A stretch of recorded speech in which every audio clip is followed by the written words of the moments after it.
I love baseball. When I was 3 years old, my parents signed me up for t-ball, and I love t-ball. My coach even nicknamed me Hollywood. Well, it was during our first game, and it was time for me to bat. So I got up there, and I reared back, and I swung as hard as I could. I actually hit the ball. So I took off running. I rounded first, then I rounded second, and I could see my parents jumping up and down, screaming, "Run, run!" And I was so proud of myself, I didn't know what to do. So I just started waving and running at the same time. When I got to third, I saw that my parents had cameras. So I stopped, and I posed for a picture. I mean, when a camera's out, you gotta pose, right? My parents were still screaming, "Run, run!" And when I finally started running again, I made it home. But I was tagged out. I was so upset. I was having so much fun, doing so good, and it all ended when he said, "You're out." I went to go sit in the dugout. Then later the coach goes, "Hollywood, you're up again." I had been so sad, I had forgotten that I was going to get another chance.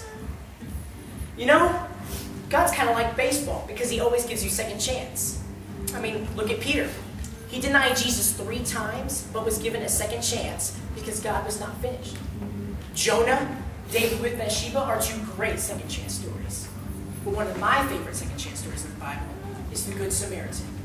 Luke 10:30 says, a man was going down from Jerusalem to Jericho when he was attacked by robbers. They stripped him of his clothes, beat him, and went away, leaving him half dead. So this Israelite was minding his own business, about to go to the mall, pick up some sharp new shoes, and in a moment, he gets jumped by 2 guys who beat him up, steal his money, and just leave him there for dead. There are many things that can happen before we get a second chance. Sometimes when you least expect it, life can beat you down. In life, we might have problems. Someone close to us might be sick or have died. You might be suffering from loneliness or depression. But things are going to happen in life. God never said it was going to be easy. He just said he'll never leave you nor forsake you. So this guy who was left for dead, he saw a priest coming, and he had hope that he was going to get saved. But he didn't. Then a Levite came by, but he didn't help him either.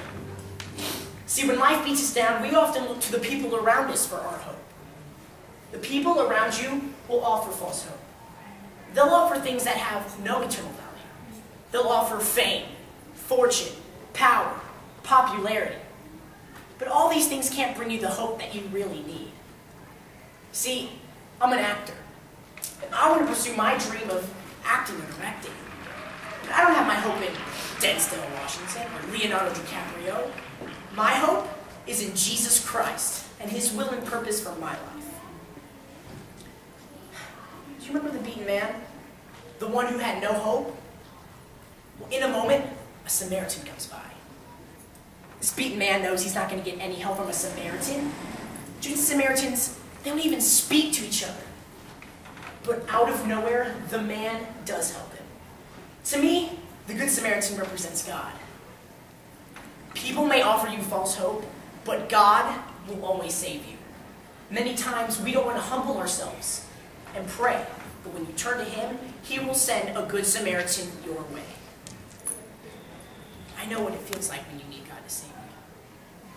I knew something was going on in my family. I wasn't sure what it was. Then one day I came home from school and my mom was crying. She told me that my dad had asked her for a divorce. I felt empty inside. I was scared. I didn't want to just see my dad on the weekends.